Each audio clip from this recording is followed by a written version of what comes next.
and we're gonna talk about changing the name as more people come in. It looks like we're currently at 0, so right now we're just kind of talking to each other. But yes, we'll bring it back up later because Cool. I am interested in that. Bringing you on board is more than just tactical pontoon. This is disruptive defense and tactical pontoon from here on out. So Mhm. yes, changing the name. We'll talk about it a little bit more. How's your week been? It's been a SHOT Show week, so Yeah, uh, it's been good. I mean, it's been interesting to see all of the new stuff coming out and all of the innovation, the collaborations, of course, mm, everything that happens at SHOT Show. It never ceases to amaze me. I guess is probably the best way to put it. I got to say I kind of stood away from like all the different things that I saw a couple different things, but I, it seems like there was more that happened this year than like I think it was 2019. It was really just a dismal year in like 2019. I think it was where just nothing really hit, and then of course 2020. But Yeah. last year seemed kind of interesting, but I think this year we've got we had some good stuff show at the show. Yeah, So yeah, I think so. I mean, I think that people, especially like we're coming into an election year, I think that companies are, they always see a little bit of a bump, I think, during the election year. So they're willing and interested in investing a little bit more because they know that sales are going to be up. yeah, I think that happens every 4 years, if I'm not mistaken, if not every two. yeah. But yeah, I mean, it's good. I think this year went well. There was a lot of new stuff, and I mean, some of them are stabs in the dark. Some of Mm-hmm. them are reinventing the wheel a little bit, but I think overall, it's good for the industry in general. Yes, yes. And before we get too far into it, I do want to I do this from time to time is I talk about a small company that either I've worked with or something. And since we're early on in the show, I want to get that out of the way because Border Town Holsters, little company in Arizona. We I know you've dealt with different holster companies, Brandon, but normally there's two different things you find with a holster company. Either they're good and slow, or they're bad and they're still slow. Um, it's Yeah. it's just I don't know what it is about the business, but here recently I started dealing with Border Town Holsters in Arizona. This is one they did for actually he did. It's a two-person company, small little company, but the quality, okay, the quality on these things is not only is the mold good, but the finishing details, Yeah. which really for me is kind of a selling point when you get a holster in and it's got a lot of rough edges and they didn't sand it down. That's when you start to that it becomes noticeable. Ian Yeah. over at Bordertown Holsters, I mean, all the edges are nice and rounded. It's clean, good hardware, everything's tight. And the first time we really got to talking, you know, he said, "There's no need for all these long lead times." He's like, "I do a ton of holsters every week, every day." And so he built one for one of my little Peacemaker dagger builds. Nice. From the time we talked about it and we picked out a design, 35 minutes later, he had this thing ready to go. It was ready to ship. And within like 3 days, I had it in hand. That was after he ruined the pattern on one and he threw it away and did another one. So, I Nice. mean, fast and quality. That's the other thing about it. So, Bordertown holsters. If you guys are looking for a holster, maybe you ordered a micro and you wanted to uh, try a new holster, or maybe you've got one you're not really happy with, give them a try. Ian at Bordertown Holsters. You can say the Tactical Pontoon sent you. Can't guarantee anything, but he does send candy out, and they're fast. Again, like I said, fast and quality. So I just wanted to.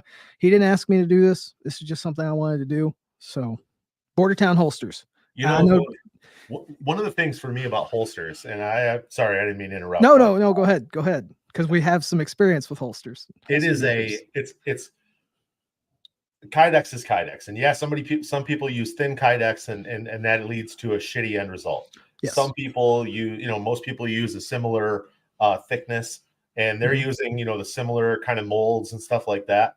Yeah. And I think the extended lead times, and I think the finishing touches on those holsters, I think that's where the difference always is. Yes. And I think that is the sign of someone who wants to be successful. It's a labor intensive industry that the holster makers, and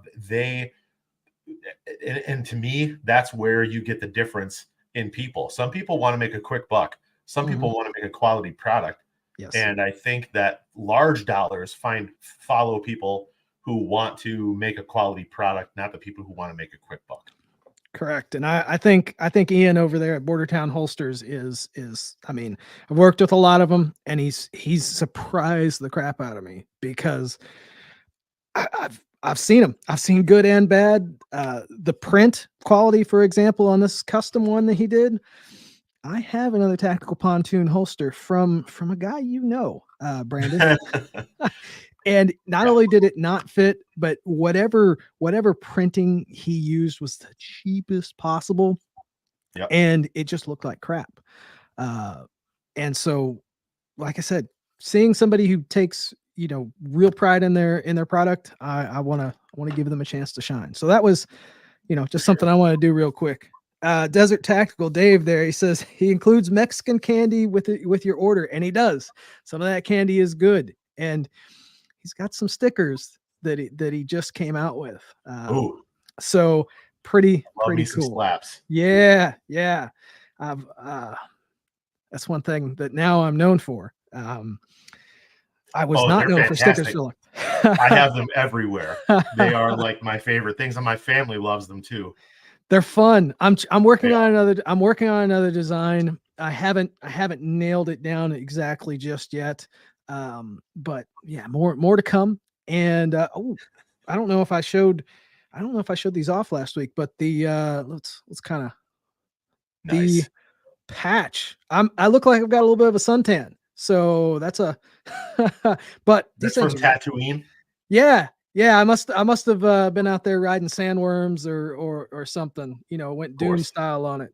But these guys, finally, some PVC patches. You guys have been asking for the longest of time. They're on the website. I'll probably do another little special where you can get one for free with a trigger order. But these were a pain in the butt to get a hold of. These PVC patches. I think from start to finish, it was like 3 months. So, whoa. Yeah. How often I'm going to do that, I can't say for sure. I got a guy. Oh, well, maybe we'll talk.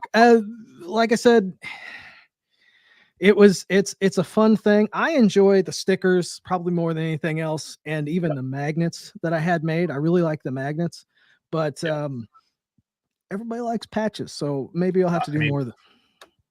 I got the patch wall. I need one. And you have upgraded to a real camera this week. Hey, it's a noticeable improvement, I gotta say. Looking good, sounding good. You can see me. I mean, for better or for worse, you can see me now. Yeah. No, I like it. We've upgraded you finally, because I know you had talked about doing something for a while. So now we've upgraded you. The pictures on the website are going to get better. It's a win-win situation. So, and then before you know it, you'll be all fancy like me with lights, and got the little fake flame in the fake flame going on. I love that one. You got to mirror your camera in the thing. That's the only way I know how to do it. Let me tell you, I'm coming to realize that I'm some sort of dyslexic, because today of all days, as a matter of fact, I've been having trouble with one of my project cars. I'm having trouble with all of my project cars at this point, but I've had issues connecting to the computer. I've sent computers out, ended up buying another one, and then I repinned the OBD2 connector under the dash, because it was just hanging underneath there. So I bought another connector, and I depinned it and repinned it. I wrote myself out a map, and I hooked it up, I hooked up one of my scanners to it. Absolutely nothing. I got my multimeter out. I'm checking for ground. I'm checking for voltage where I'm supposed to have voltage. I have everything I'm supposed to have. Like, what? So I went back and was looking, and I had completely reversed the pinout. Oh, Completely, everything was in its exact right spot, but reverse. yep. So yeah. So I think there's some sort of dyslexia in my brain. I've noticed things over the years, but yeah. And once I repinned it correctly, um, it connected, and that's been a a long journey, months at this point, to Yeah. finally. There were a lot of things that were going wrong, and this was the last thing that I needed to fix, and it looks like we're good. So once I can actually get a baseline, now that I can actually, the computer will talk to me. Mhm. That's gonna help. That's gonna help out a lot. But again, dyslexia. So Yeah. Hey, it's the way it goes sometimes. it is. But what was okay? I did talk to, so PSA. They released, some stuff. They talked about different items. I'm not going to really talk about any of them this week. I got a hold of Matt from PSA. Mhm. We should have him on next week. Ooh, So we nice. we'll grill him a little bit. We'll shoot the shit, if you will. I'm sure there's going to be a limited amount of things that he can say on some items, but they had a pretty big show from what I can understand. Good. Yeah, I bet. The They dagger, released that. Did they release that 5.7 at SHOT Show, or was that right before? that was right. That's actually been, I think that was last year. Actually, Was the it Rock. really? Yeah, the Rock. They call it the Rock. The No, no, 5.7. no. They released an MP7 clone. Oh, that An was this year. HK. Yeah, I think that was right. I think they teased it right before SHOT Show, but then they released it this SHOT Show. Okay, I forgot about Yeah, that one. sorry, Yeah, the other 5.7. yeah. If I that's one of those fancy rounds I never quite bought Yeah, into. I, great engines, great engines. yeah, Um, yeah. I don't know about the round. It has its place. It was built for a purpose. Yeah, Really, for any of us, for the most part. Hmm. Now, I do like the 22 TCM 9R, yeah, which is like the poor man's version of the 5.7. Would yeah, I rely on it? Not really. It's just, it makes a lot of noise. It doesn't have any recoil, and it shoots a big flame. Kind of neat. yeah, yeah, And it was cheap to turn a Glock into a, a 22 TCM. yeah. So, Yeah, I uh, mean, the P90, like mhm. that's one of my dream guns. I don't have one. I've shot them numerous times. Yeah. It's never lined up where I found a deal or whatever, and always wanted one. Hey, I mean, it's one of those, it's one of those dream guns. It's kind of like, a video game gun. You had a lot of fun with it on, like, say, GoldenEye, the Yeah, RCP 90. That was the best gun on the game, and it's yeah, based on the P90. So yeah, yeah. for me, one of those guns, and this is probably even less of a chance than a P90, would be the FAMAS Oh yeah, from. FAMAS. Yes, you'll never get one. They're just Yeah, they're nowhere. There was like a very limited run that came to the US like 10 yeah, years ago, like 7 of them, and they're like 40 or $50,000. So yeah, good luck on yeah. that one. I don't I got other things going to buy before I spend $50,000 on a gun. Oof. I mean, at this point, I don't even know if it's justifiable, just with the way that everything is going. I don't know. Yeah, yeah. I would literally have I'd have to make Terran Tactical money. Yeah, yeah. I'd have to make Terra Tactical money. And speaking of Terra Tactical, tell me what you know as our resident Canic aficionado. Yeah, sure. So, the Terran Tactical collaboration with Canic, Hmm. they released it. There was their one big release, their new release for SHOT Show. It, it's in 9mm, just like all the rest. It comes Yeah. with um, so it's basically a retooled model that they already have. It's just basically a fancier version, right? So Yeah. that's what Terran likes to do. But a lot of people don't know, and I think it's important to point out. I'm not 100% sure here, but I have a little bit of experience with the brand. Yeah. Terran probably had a hand in helping design some of these parts, but they're not manufactured. I don't even know if Terran has any manufacturing facility or anything, No, but no. Canik is going to be mass producing these parts. So Yeah. the barrel and combination that everybody is kind of salivating over is going to be manufactured by Canik. My understanding is it's a quick detach comp system, which is apparently patent pending. Okay. I don't know how it works or what it does or how effective it really is. It's definitely not the setup like you see with like the Ramjet or anything like that. It's got the look. I don't know if it's got the performance. Terran, I mean, and I got to give credit where credit's due. Terran makes any gun look good because he's a fantastic shooter.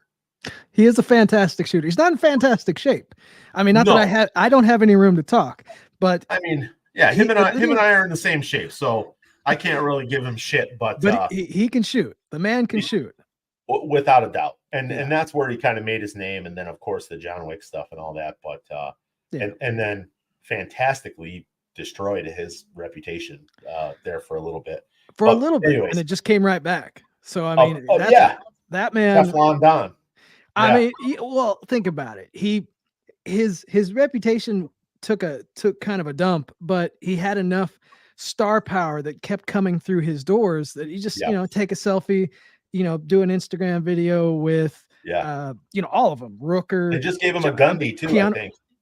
They did. There was some sort of speech he did that people were saying was great. I didn't watch it, but oh, hey Steven, you're welcome. You're welcome for the package. It took a little while, but I sent you a patch along with it. So hope it made up for how late it was. Nice. So, and then I see Dave over here at Desert Tactical was talking about the 22 dagger. Yes. It looks like they're going to do a 22 conversion on the dagger. I know people have been asking for that one. So, but back to the quick disconnect comp. I love stuff like that. Not that it actually has any true benefit. Yeah. But from a marketing sense, people love that stuff. I think the biggest benefit that it has, and I think this is where they were trying to go with it, is it's non-threaded, is my understanding. Yeah. It's a non-threaded barrel. And so that means it can be sold in places where threaded barrels aren't available. Yeah. And so in that case, there's definitely a market there. And I mean, and good for them. The proliferation of firearms in places where they've been so heavily regulated that they've basically been taken away is good. That's a good thing. And we need to find those loopholes and we need to exploit them as much as we can. And so kudos to Canik and Terran if Terran had a part in that, making that decision. Kudos to them for making that decision. For sure. Real quick, we have our first super chat of all time on Tactical Pontoon here. This is the first. So Distorted 121, you sir are the absolute first. I've never, this is the first. So he says, cheers, gentlemen. Shout out from your boy behind enemy lines in Illinois, one of the states that is, notorious for bad takes on things. We used to live there. Our shop used to be in Illinois. You escaped to Michigan at the time where you thought things were going to be a little bit more free. And then unfortunately got caught up in the whole 2020 fiasco. I remember, God, 2020. I mean, just the insanity of that time. But yes. So that makes sense. That makes sense for, like you said, places in the country that you can't have a threaded barrel, which unfortunately seems to have spread over the last 3 or 4 years. Cause it seems like when I first got into the industry, it was just California. And now here we are. We've jumped several different states that have done that crap. So Yeah. Yep. Yeah. I mean, we just had a customer who had canceled his order.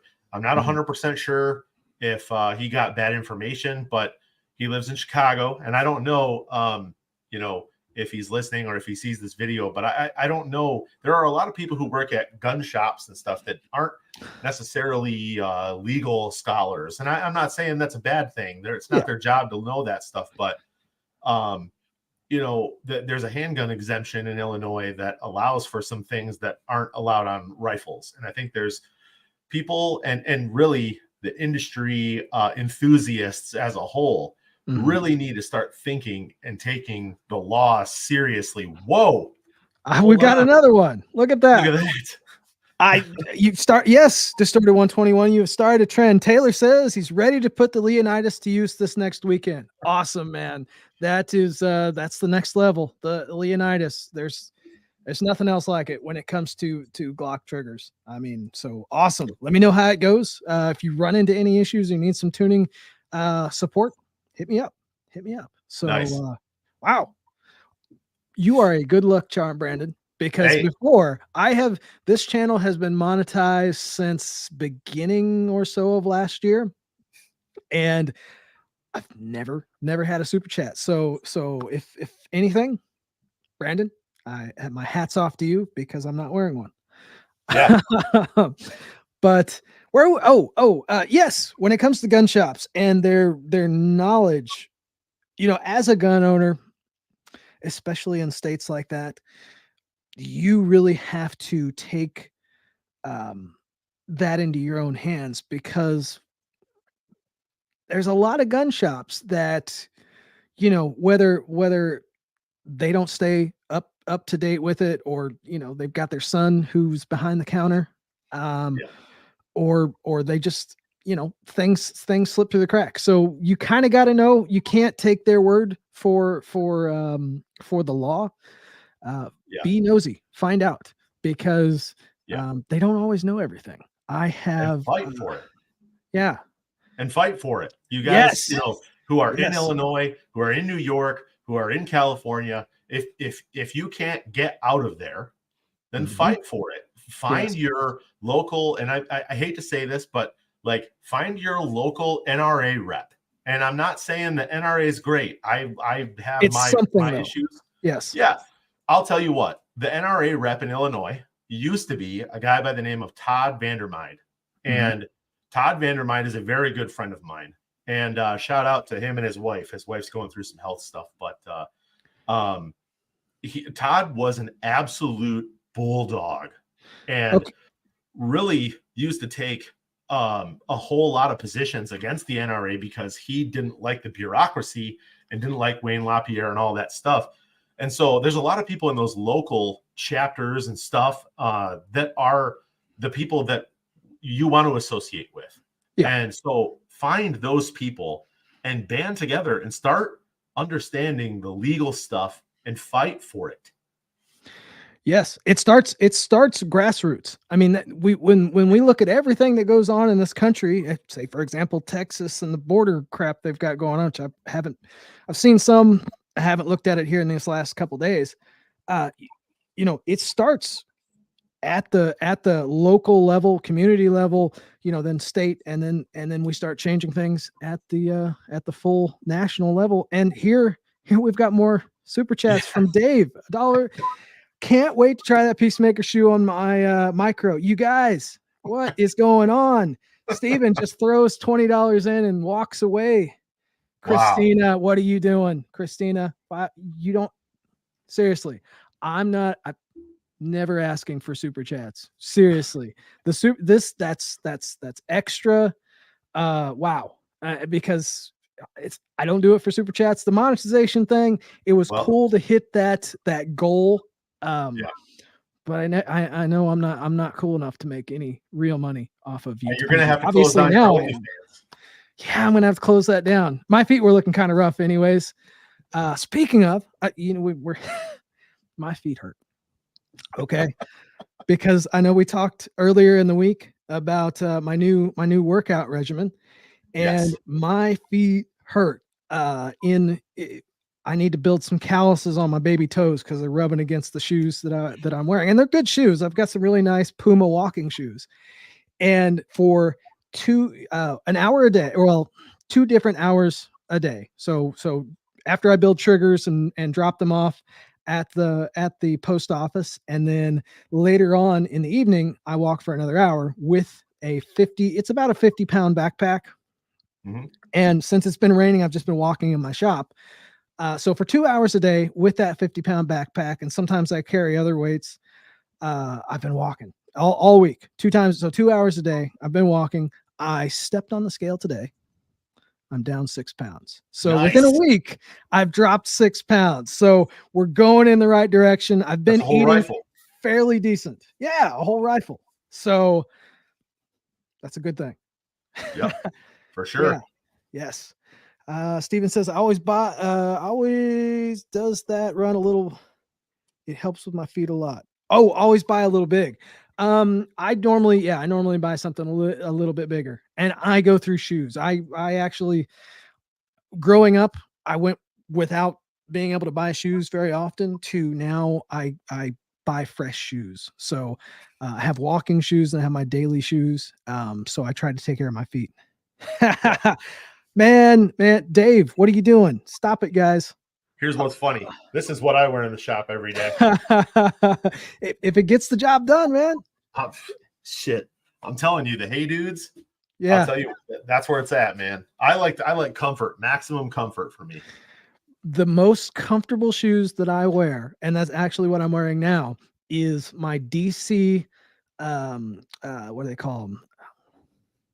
Oh, the old school skate shoes. Old school skate shoes. These are called the most times I would know them because they have some really uncomfortable versions, but Yeah. it's billboards or something like that. Court Graphics, most comfortable Nice. DC shoes there are, and I wear the crap out of them. So Vans are nice. Brandon Price, hey y'all.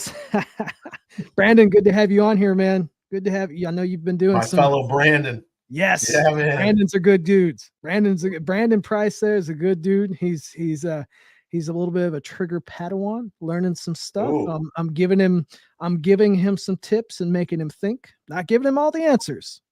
Not giving him all the answers, but giving him some good tips. So I think he's on the nice. right way. Oh man, what's new with the SRT4? That I finally have the computer reading to HP tuners. I ran into an issue with several different things, but it's finally reading HP tuners, which means now I have a baseline. I can actually connect to it and read the codes. I mean, soon the engine is coming out. I've been foaming the interior for sound, so that it rides nice and quiet, relatively speaking. And yeah, been kind of slow to be completely honest. MR2 Scroll Christian, what's up, man? What's up, Team Pontoon for the win? Team Distef Pontoon. We're okay. What we're in here. We're about 30 minutes in, so we're halfway through. Let's talk about the name change, the eventual name change. Yeah. So now that it is both Disruptive Defense and Tactical Pontoon, we are looking at changing from swimming with the pontoon to something that includes both of our brands, both of us. So we're kind of leaving it up to you guys. And then come up with some ideas. We'll do a poll within the next couple weeks. And then whatever shooty McBoatface, whatever wins, whether it's That's the right. Bodie McBoatface. yeah, the Yeet cast or something. We'll we'll come up. My idea when James and I were messing around with it, I said the Yeet Yang twins. Shake and bake. Oh man, so that's it's both of us here on this podcast. Now that we've come together, I've been more invigorated with doing this because there for a while, it just me myself. I just, between being busy out here in the shop, I just was kind of but the Overwatch crap that went down when they did the cease and desist over my video, YouTube killing my stream with the grit grips frame, I kind of got, thrown off the rocker. And so getting you in here, some fresh blood, and I'm ready. I am ready. We're gonna do some cool stuff. Yeah, I'm excited, man. I'm excited to be here. The whole thing, this industry, trying to grow a business, at this level, it's a little bit of a grind, and so you need things like this to have fun, kind of let loose a little bit. Yeah, and talk to people, because this way we get to engage with you guys. Yeah, you could give us a phone call if you can get a hold of me with my swamp internet. Answering the fucking phone. We can all talk. If you guys got questions about some of our products or whatnot, we could jump on here. We can talk about it. We can brainstorm ideas. The whole Trigger Jedi thing came from these streams.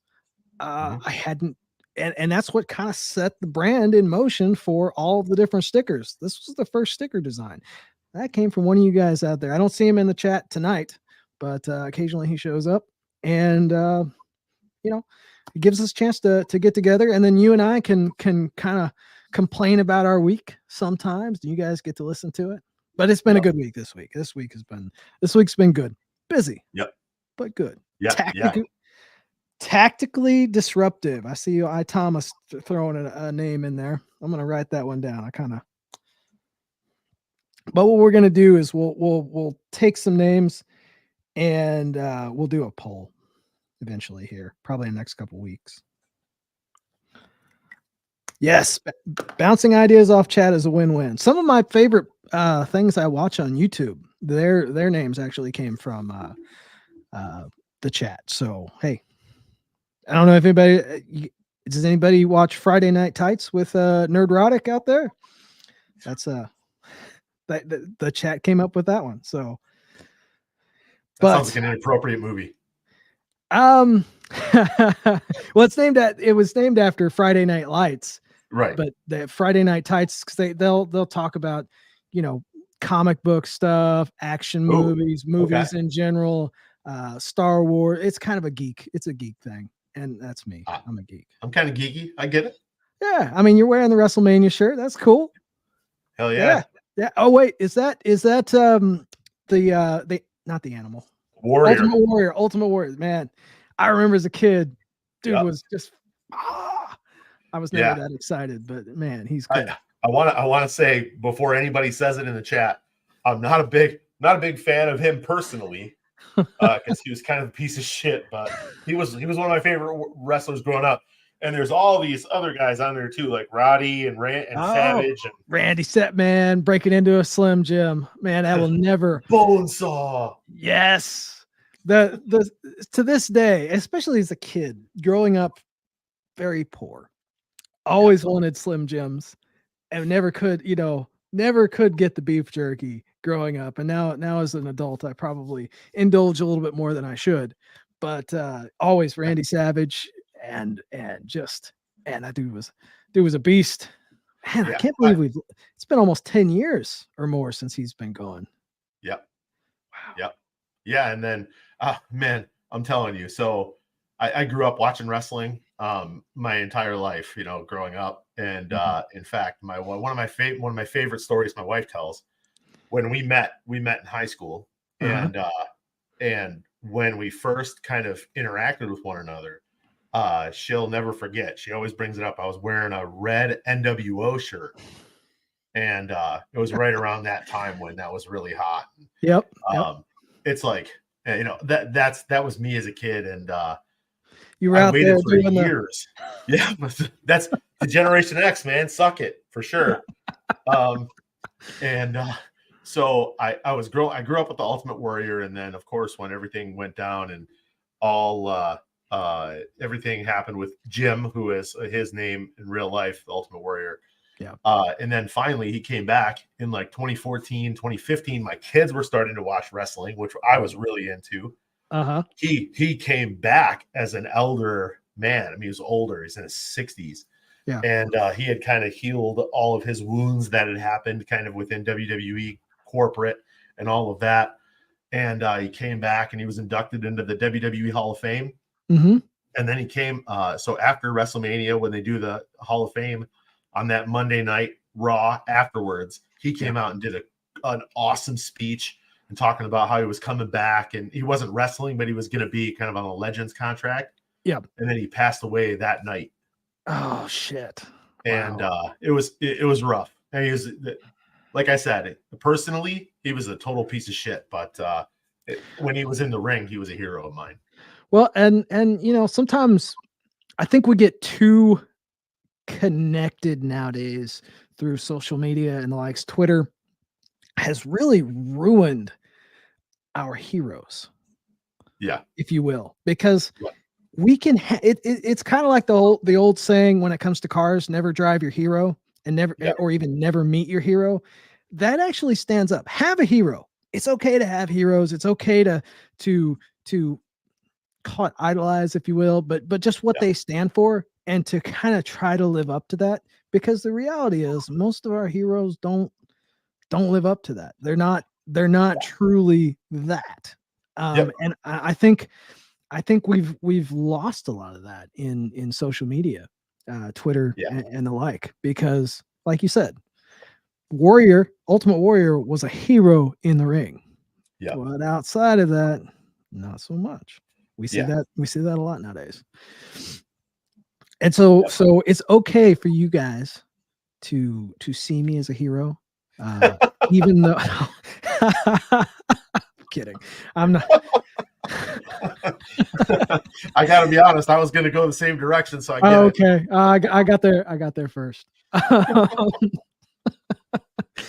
No, it's one of those things. We see too much.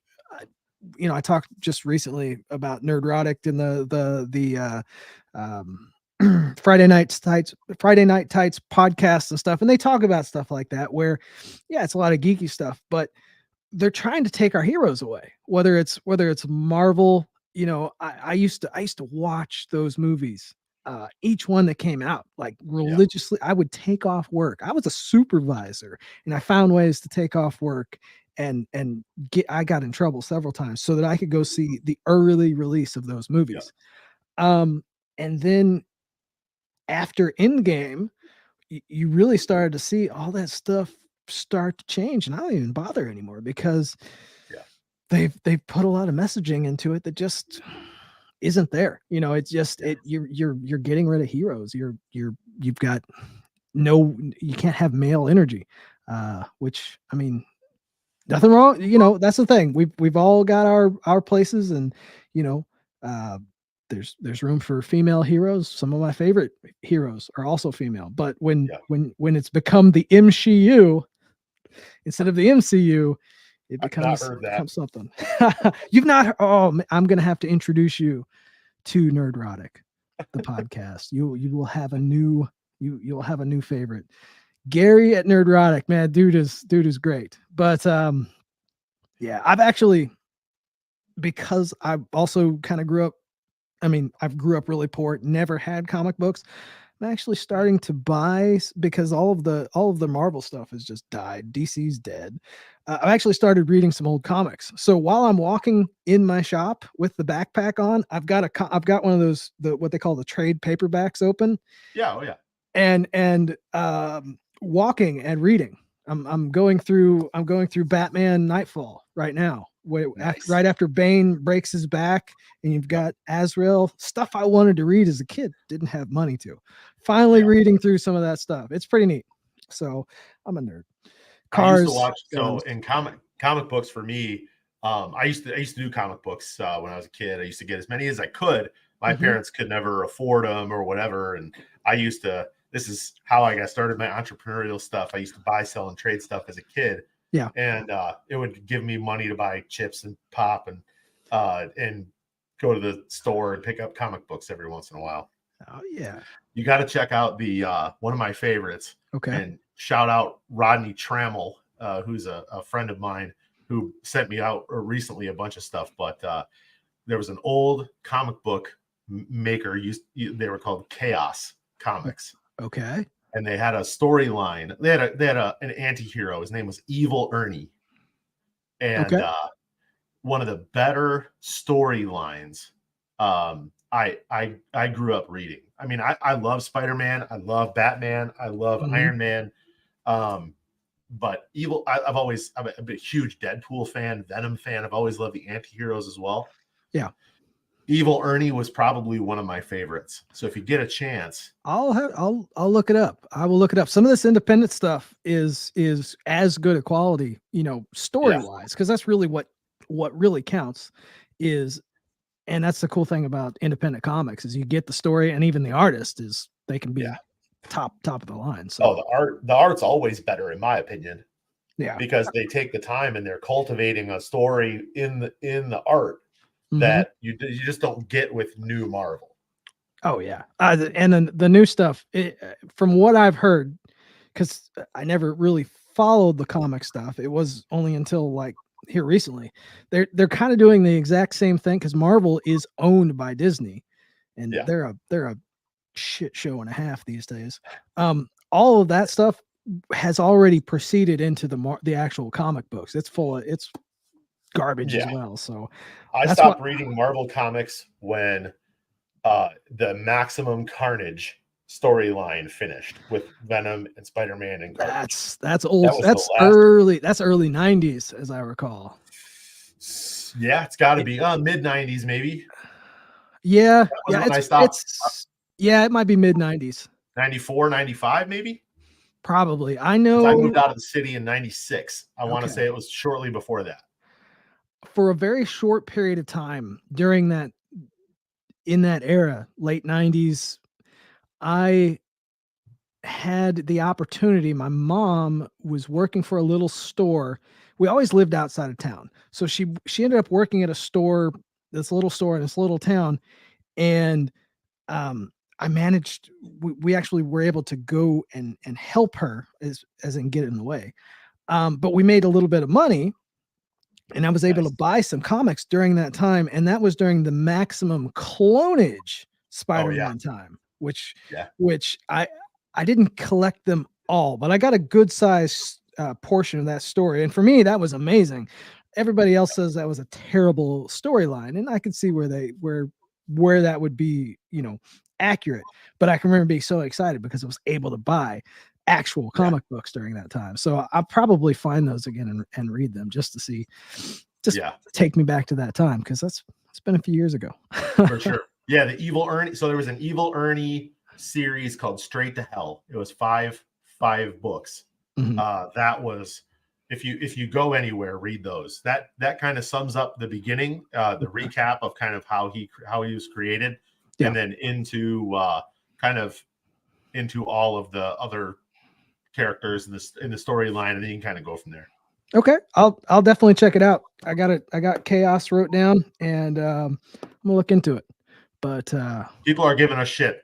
I think I don't know. You're a well, nerd, and apparently we're being nostalgic. yeah, we are being a bit nostalgic. We got. I'm pretty sure it was me who led us off track. That's kind of what I do. I'll be honest. I wander from time to time, whether it's cars, if it's comic books or whatnot, because I do a lot of gun stuff. So sometimes, Mm-hmm. yeah, I wander off track. I did write a couple things down. Let's see. Oh, there's another micro frame on the market for the Yeah, 43X. SCT. SCT. Yeah, I did see Yes. that. Yes. Mm-hmm. They were online and at AIM Surplus for a very short period of time. I haven't seen if they're on their page again, but I managed to. I grabbed one. I have it coming in tomorrow, Nice. so I'm gonna check it out. Those frames are a little bit clunky, ergonomic wise. They look really cool. The SCT-19, I've got a couple of those. They kind of look like when Strike Industries did their P80 for a little bit. Yeah, Um, that's what they all have looked like to me is strikes molds. Yeah, it's kind of what it looks like. It's they're not related to them, but they definitely they took some inspiration. Is SCTs, SCT is that St. Croix? yes, it is. Yeah. Yes, it Okay. is. Yeah. Not a bad company. I mean, I've got nothing bad to say about it. They've done me right. Yeah. I have a rep. I order some parts from them and have over the time. They had some iffy stuff there for a little bit, trigger bar wise. Their stuff's quality wise has gone up. But SCT, so I'm going to take a look at that one. I don't Yeah. think it's going to be as nice as the PSA micro dagger here, but it'll this I've lamented about this in the past, thinking that maybe the golden age of Glock is over. But the reality is, with as many different frames as we have now, the different options, this is actually the golden age. I was wrong. I was absolutely wrong. I thought when the P80 stuff kind of fizzled out, because I mean, I first came in when the P80s were really just on their rise, and I thought, holy shit, this is the top. Yeah. When, but while the market has kind of drifted more towards some cheaper stuff, um, it's just opened up an entire door of opportunity. There's so many different frames out there, aftermarket frames. It's just insane. Yeah. Golden Yeah. age. I mean, it's funny because we haven't said anything about making parts outside of Canic, like specifics about parts that we're making outside of Canic, but Mhm, I get more messages about PSA daggers and mhm. Glock clones than I do anything else. I believe it. I believe it. I think when you are ready, when you hit that manufacturing capability where you can open the doors, Mhm. you'll be able to take your name that you've built with the Canic community and open up to what the Glock community, which it's massive. Yeah. Yeah, I You mean know, that's the whole idea. Is we've cut our teeth on the Canic platform, mhm, and we've hammered down a lot of good habits and worked through a lot of bad habits kind of in that whole system and created an efficiency here that is starting to look like we can scale it to some really high volume yes, here shortly. And so that is, we want the last thing I want to do is open up to a market that big, that has so much competition and it not be amazing. It's got to it's be very, worth it. very smart. And Steven has a good. I didn't think about this. Not to change your, but he says, "What is Glock going to do now that Gaston has passed away?" And that's actually it's something I hadn't really thought of. Yeah. When like Apple, when Jobs passed away, there was a lot of uncertainty whether they would continue being Apple, whether I'm not sure how on the day-to-day operations, but is that going to see us with a Glock AR or are 1911. maybe, I mean, what that's a good question. That's actually a good point. What is Glock going to actually change a little bit more? Be interested to Yeah, I see. mean, I think that the vision, I mean, I read a lot, I try to study a lot on leadership, leaders in industry and outside of the industry. I would think he probably had his hand and his vision on the Mhm. next 10 years Yeah. or so. And Mhm. so there's going to be a little bit of Gaston Glock sprinkled into the development of new products over the next decade at least, I think. Yeah. And then who knows from there. And I mean, they've they've amassed such a massive market share Uh-huh. that I, I don't even know if they can really go wrong. Like I don't know if Glock loyalists I, would say this gun's a piece of shit. if they continue on their current path where they're at, I foresee them being Colt. Okay. Yep. I foresee them being Colt because everything that Colt truly has been known for, aside from maybe the Colt Python or something like that, everybody else makes better. at this point, whether that's the Armalite, the AR-15 that they bought from Armalite, or the 1911. Everybody else builds it and builds it for the most part better. Glock is almost to that point. They have your battery died. Yep. That's what I was afraid of. Shit. What I was afraid of. Okay, so 50 minutes. 50 minutes. Okay. Well, that's not too bad, but we'll have to, like I said, there's a battery that fits in. There's a battery that fits in it. Basically, it's a plug-in. So you don't actually have to use a battery. Yeah. For everybody watching, he told me this. And I tried to listen. It's a new world. You know, this whole thing for me is a whole nother ball game. It is a new world, and but I'll have it for next week. That'll work. At least you can be here in spirit and in the background talking, or maybe you can turn your other camera on, your laptop camera. Yep, that's what I'm working on right now. Okay, but let's see. Desert Tag Dave says, I think their product range is well established, and I don't think they will diverge from what they are and their products, at least not for another few years. I'm thinking so. I'm thinking you're right. Man, you are blurry.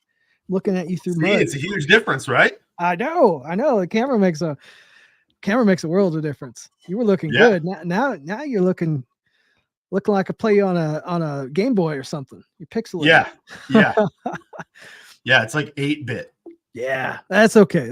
We're learning little steps. I'll have it for tomorrow, or not for tomorrow, but for next week for sure. Learned a lot if you think about it, because I mean, just getting that camera you've had to expand your knowledge. There's a lot about cameras that most people first picking up. Yeah. I don't know shit. I still don't know shit. That's okay. We're gonna figure it out one way or another. It takes time. I was horrible with cameras when I first grabbed one. I thought because I used to shoot a bunch of stuff with my cell phone, and I thought, you know what, camera's going to be easier. I was completely wrong. All of my pictures looked like shit at first, and it took a good 6 or 7 months really learning. I overdid it though, to really take a good picture. It's easy. I mean, I'm super happy with what, I mean, I've just toyed around with the camera up to this point. But I'm super happy with it so far. And hooking it up and everything has been super easy, but I mean, the battery thing, I think that's the last piece of the puzzle, and maybe some different lighting. But all in all, I think it's okay. Yeah, no, it's made a world of difference. The battery thing, I did forget when we were talking about different cameras and whatnot. I did forget about that being one thing that could come into play, because everything else about that camera is really, for the money that you spent on it, it's an excellent camera. The batteries are a little bit weak, but like I said, we'll figure that out. We got the little plug-in. I'm not worried about it. Yeah, but back to Glock. What are they gonna? I mean, 1911. A Glock carbine would be neat. But if I look back at what Colt has done, I looked back a couple of years ago, and Colt came out with this gun called the Colt 2000 back in like 1995 or something, and it flopped so hard. They were trying really hard to get ahead of the Colt, when Glock was hitting and polymer guns were starting to come around, and it flopped really, really hard. And it's almost like they waited too long before trying to change the game. So I actually think that Glock was there a few years ago. And I don't know if the 19X pulled them out, or if it was the modularity coming from the Gen 5s or whatever. But I think late in the Gen 4s, people were starting to get really stale on Glock, because there was so much innovation happening around them. 2011s, the proliferation of the 2011 was starting to get really big. And, that was when like the Hudson H9 was coming around. There was a bunch of other options that were more, palatable for people. People just got really tired of, and this was going on with the iPhones now. People are starting to see it, and they're saying, it's the same thing as it was last time. What's different? Why do I buy this one and not have this one? Why do I trade in my Gen 4 for a Gen 5 if I'm right-handed? For a lot of people, that's not an answer. Same with Galaxies. I only upgraded just because mine was like 3 or 4 years old at that point. Same thing with me. I mean, we buy our phones outright. In fact, I was just talking to T-Mobile the other day, and because we're going to add a sixth line, and so I was talking to them, and they're like, "Yeah, we can get you the new Galaxy 24." And I'm like, "Okay, well, what is the what are the strings that are attached to it?" You know, and they're like, "Oh, well, it's an $800 phone or whatever. It's discounted from $1,200, and over the next 3 years, we'll credit you so you won't have any money to pay on it. But if you leave us," I'm like, "No, fuck that. I don't do contracts. I don't do nothing like that. I don't want any part of that." Yep. For a phone that I can buy outright somewhere else in a previous generation. Oh yeah, you can literally go back like 2 generations of, let's call it a Galaxy, and you're going to get a phone that's going to work. You can basically buy 2 generations old of their plus model of the best Galaxy, and it will do pretty much everything that the new Galaxy, base model does. And that's what we have. Better. Yep, S21s, S22s. That's S21 pluses or S21 ultras. Like at some point in time, the camera can only be so damn good. The computing speed, it's only for me looking on Facebook Marketplace and answering customer messages. I don't spend much time on my phone other than that. Yeah, it is definitely the 20 plus is what I had before, and what I have now is a 23 plus. And honestly, the 20 plus was actually a better phone. This 23 plus is neat in some ways, but aside from being newer, there's really not much in the way of difference. So you kind of, bringing that back to the gun side of things, Glock has kind of hit that point with the Generation 5. The Generation 5 kind of brings it all together. The modularity is finally there. We saw it with the Glock 47 being basically a Glock 17, just a long slide 19X, if you will, or 45. I think we're finally seeing that with Glock on the Generation 5. The most innovation that I've seen was the Glock performance trigger. Yeah. That actually blew me away last year. Sure. They finally did something different with the trigger system. Generation 5 is different from Generation 4 and the previous generations in a fairly big way.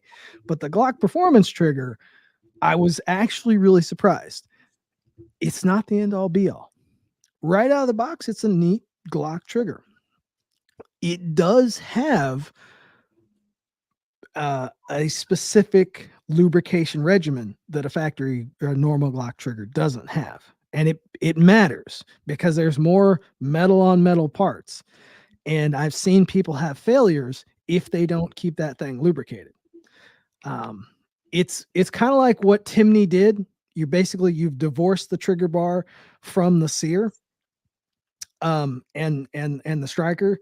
So that basically like a Timney did, only they didn't cut as many corners, and it seems to work in more frames versus where the Timney's got issues. And I haven't really seen the same light primer strike issues. And when I measured it, the sear actually sits farther back in the frame than a Timney does, which will then cock the striker farther back for better striker spring power, if you will.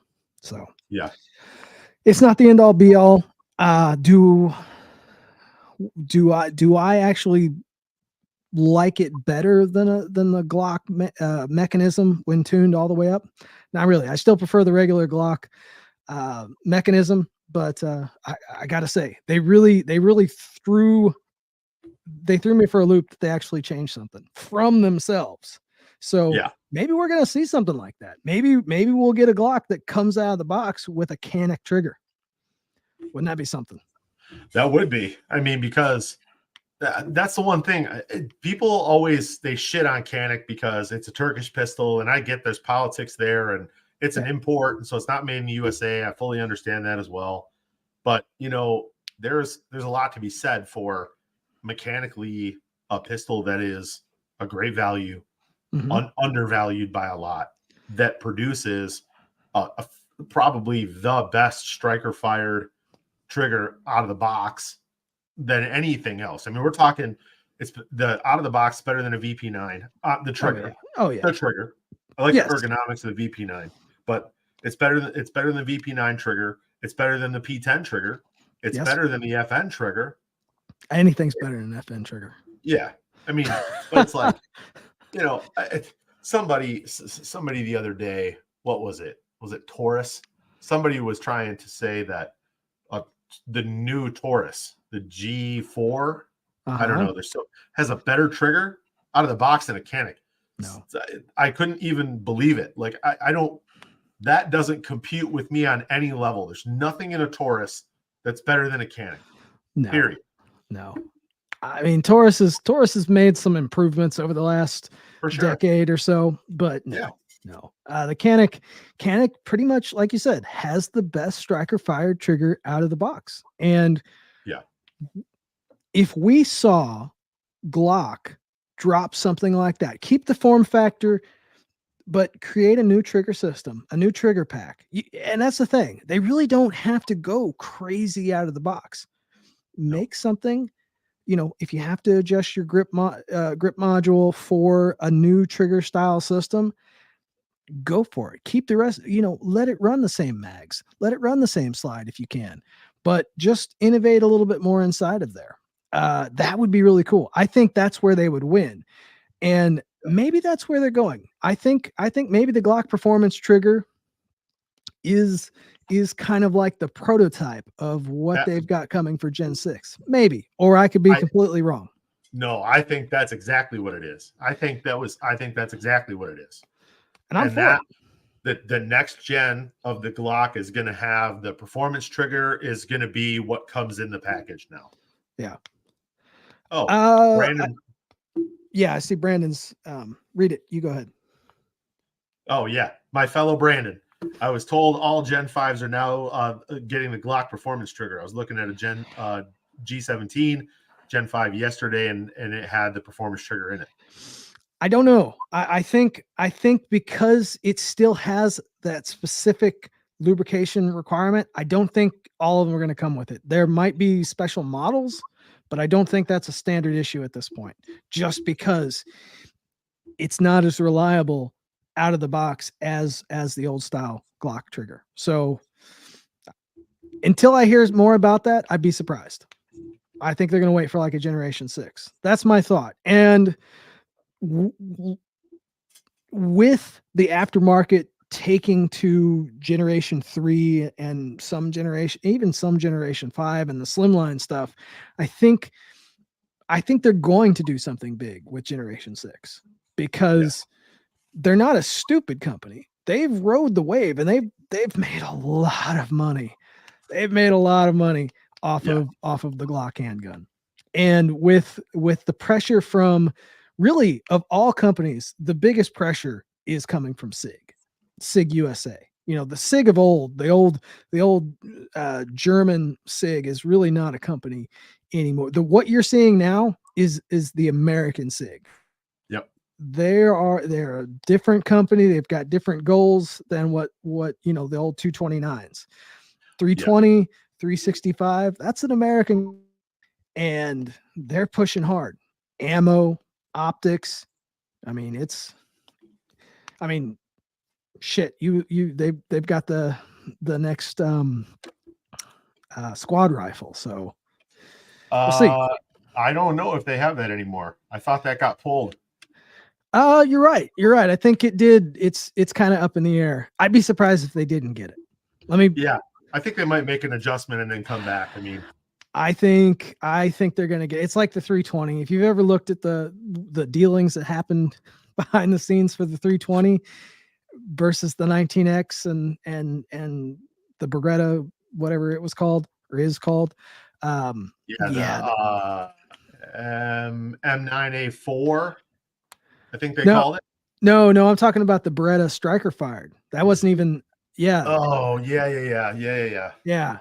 And that's the thing. That's the Yeah. thing with when it comes to these other striker fire. P10, we've mentioned it earlier. Amazing, amazing gun. Mhm. It's kind of a flash in the pan. It really hasn't gone anywhere. It's a great gun. It is a great gun. The Canic has made a major footstep in the US, and it's cool to see because Yeah. out of those, it really is. Even Walther's making a bigger footprint. I thought for a while there they were going to kind of fizzle out, but Walther has really made some nice models. Yeah. H I and mean, K. that's Go ahead. with the Q5 match, that first steel frame Walther that they did. They made so much money. They've been pretty smart since. I still Yeah. want to see. So Canic last year at SHOT Show, they released the steel frame Rival, Yeah. full size pistol. A Mhm. lot of people are really clamoring for a carry pistol that's got a steel frame. I'd like Yeah. to see that. You know, there's definitely some opportunity out there for these companies to continue to innovate. And I don't know, who knows? Maybe we might see a steel frame Glock at some point in time. Who knows? It could happen. It literally could happen. I would be. I would actually even love one of the tungsten. Remember, Sig did the Yeah. tungsten frame. That Yep. felt good. Have There you was had? a there was a time that P80. This is what P80 was doing, a tungsten frame. They were working on a tungsten frame for a P80 for the Glock. Nice. It never came out. This was right before the big shakeup happened behind the scenes, and Yeah. yeah, it was just I had a guy on the inside. I actually need to get him on here. Um, he pretty much helped Tactical Pontoon stay afloat during 2020 and 2019 when parts were extremely hard to get a hold of. I was running a lot of P80 housings back then because I couldn't Yeah. get a hold of Glock. So, Yeah. anyways, what were you gonna say? That reminds me. Have you ever had your hands on one of those DP Precision Glock, the pistols that David makes, David Petta? I haven't. I haven't. Isn't there only like 2 or 3 of them? I think he sold. I think at this point, I think he sold 10. I think he's delivered 6 or 7 of them at this point. I haven't, to be completely honest, I haven't been paying attention. Like I'm not on his page stalking him every day. Yeah. They looked cool. They Yeah. looked cool. Yeah. And I'm just curious about the performance. It's one of those things. It's kind of like, I always take everything back to the car world, and it's a one-off car, and only a few people are ever going to play with them. And I'm sure the performance is there. I mean, I would imagine, but man, like I said, there's only going to be like 10 at this point. Well, I mean, the price tag was pretty ridiculous. I mean, yeah. I understand it's a lot of work. Oh, and yeah. I'm not saying it's unjustified. I'm Mhm. just saying that for a lot of people, a $500 Glock versus a $5,000 Glock, Yeah. that's a big difference. Yeah, and it is. It's a major difference. It's still, I know he's done. I saw some of the stuff. It's one of those things where it comes to a certain point. How far away from a Glock do you really want to be and spend that type of money? Yeah. I don't know. I give him for going for it. I don't know if it's for me. It's definitely not for me. I'm gonna be honest. It's definitely not for me. My top of the line is probably the OZ9. I like the chassis design. Maybe somebody could come out with a really cool grip module for it. I don't even have to have a metal grip module. I've seen so many different aluminum Glock frames come and go since I've been in this, and none of them have really, they promise the world and they always fall short. There's always something, and they made like 10 of them. Yeah. Yeah. So It's hard. I mean, the aluminum is manufacturing's good. different. Yeah. But if you want to go steel is tough. Yeah. Steel's tough. Yeah. And there's no difference. The benefit of an aluminum frame versus a polymer frame, there's not really a whole lot of benefit there. Now, if you go with a steel, now you got weight. Now you got, there's a difference there. Well, then you look at the tungsten infused Yeah. polymer. Man, the weight on that thing, and then you can mold the ergonomic. I've got black all over my hands from this stupid marker. Of course, my hands. I've got sealant foam from working on that car, and it's just my hands are always dirty. So I don't take as many videos as I used to doing triggers. People are like, man, wash your hands, wash your hands. Like I'm busy, okay. Yeah. Yeah. Anyways, um, We got shit to do. yeah, work I harder. don't.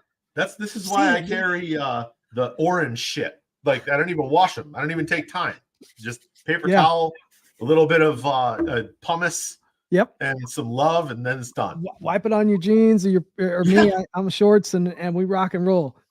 Yeah, exactly. But yeah, the tungsten infused frames. I would love to see somebody do one for a Glock. I'd be all for it. I need to get with Nomad and be like, hey guys, tungsten. Oh, stippling. Let me go back. I know we're almost. We'll probably end this here shortly, but grit grips. They have talked about doing. You remember how crazy everybody was for the Ready Mod frames when the P80? I think he's thinking about, and I'm going to bug him about it again, doing a Ready Mod frame for the grit grips frames. And nice. You talk about insanity there. People will buy those left and right. All these, especially with all the lasers, people, the laser stippling and stuff. So yeah, as long as it's not too glassy. The problem with some of those is that they're too glassy. You can't laser them. Yeah, I know people have just a lot of trouble with SIGs. And the few people that get them done, right, they're very guarded about their settings and whatnot. So we'll see. Well, Grit Grips, the company is, I think he's got something going on. He also had Tactical Pontoon in his SHOT Show case. So yeah, nice. That was cool. I would have sent him more, but as it was so crazy during December, I was only able to send him like 3 or 4 triggers. But he hit me up later because we've talked quite a bit, and he knows I know my way around triggers, and he's asked me different things. But he was like, man, I didn't realize how many people knew of you when I was at a SHOT Show. I was like, yeah, I'm somewhat infamous. I might be small, but I've been around a little while. So it was kind of fun. At the same time, I've got somebody on Facebook, the messages we exchanged of the guy who's like, oh, you're nobody. You've never designed anything in your entire life. You're just reselling parts. It's like, yeah, bud. Okay. Just because I don't have a trigger with my name on it at the moment. Doesn't mean I haven't been working in the background. Anyways, but yeah. So anyways, it's been interesting. SHOT Show. We will have Matt here next week. So we'll dig into what PSA's got going on, see what he can give us, any nuggets of information. And what do you got going on for the week? You got anything interesting you want to tell everybody about? Just restock. Dude, I can't keep up, and it's awesome. And thank you to everybody who has become part of our family in one way or another. And it's been amazing. Mm-hmm. We're having a really hard time just keeping up with you guys. That's for sure. That's great. I know that's been a production especially when you're dealing with the machine work directly. That's a lot of work. I mean, if people can watch videos on YouTube of CNC machines rocking and rolling, but while that's really cool to watch, there's making sure you've got cutters on hand, you've got the aluminum there, you've got the program that's running as smoothly as possible.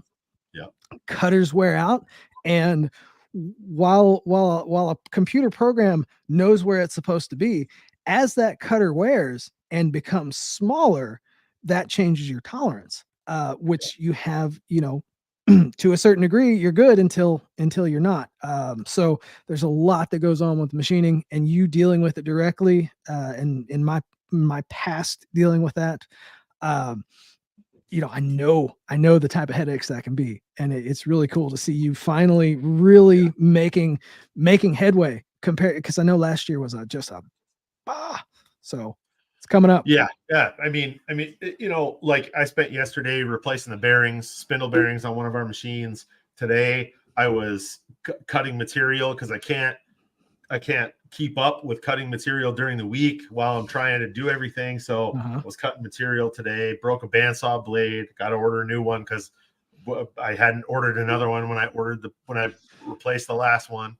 I mean, it's just stuff like that. It just ruins your day, and it slows things down. And I mean, one day I'll have somebody who takes care of all that stuff and remembers to order that stuff for me. But right now we don't. And that's okay. Or you can yell at them when they don't order it because they forgot. Well, I yell at them still. I just look at the mirror when I'm doing it. I've yelled at myself plenty of times. God damn it, James! What the hell is wrong with you? Yeah, for real. Yeah. The things that just don't get seen from behind the scene, that happen beyond the scenes of you getting your part. So yeah. But anyways, let's Steven says they only see the CNC after the play button, and you're absolutely right. Man, so much goes into it. I have sat with my machinist in my previous job, going through, running into issues with their program or their model, and why this cutter doesn't come in when it's supposed to, and a machine might crash. It is a lot. It is a lot that goes on behind the scenes, and and I mean, there's and just the setup alone. Like I was talking to a customer. This was, I don't know, maybe a month ago or so, and they wanted us to make a one-off comp that had the same external dimensions, but something was different. And it's like, no, I don't think you understand. I'd have to take down the setup that we're working on right now. That might take 3 hours, and then to set up a new one, that might take another 2 hours or 3 hours or whatever to get it set up properly and repeatable. Mm-hmm. It's a pain in the ass. And then they're like, oh, well, I want to pay less price, because it's less material. Yeah, right. I mean, yes, if you were just hitting it with a file or something, yeah, maybe. But when it comes to all those different, Dremel, gunsmith, they call it. Gunsmith. So all right, well, let's end it for tonight. We'll meet up again next week. We should have Matt. I'll get that locked in, and we'll do it again. And then here before long, I wrote down some names for the change, and we'll as we go along, we'll get some more names. So come up with an idea, either shoot myself an email or shoot Brandon an email. And so we'll just keep doing this thing. Okay. See desert, and then you guys, you don't have to send us super chats. I'm fat enough as it is, and I'm just gonna spend it on snacks. We'll be honest with you. Yeah. I'm gonna end up next week. I'm gonna end up with like some honey buns and shit on here. Oh man, honey bun, man, I could eat the crap. I got a sweet tooth. That's my problem. If it was just a sweet tooth, it'd be one thing. But I like food of all types. Damn it. Salty, sweet, fat kid at heart. Not at heart. Yep. All over. So Angry Sarge, man. Next time. We got to get you on the show too. Or I got to come on your show or something. We got to do something. All right, man. But all right. I'm going to hit the in stream button. We'll do this again next week. See you guys later. Later.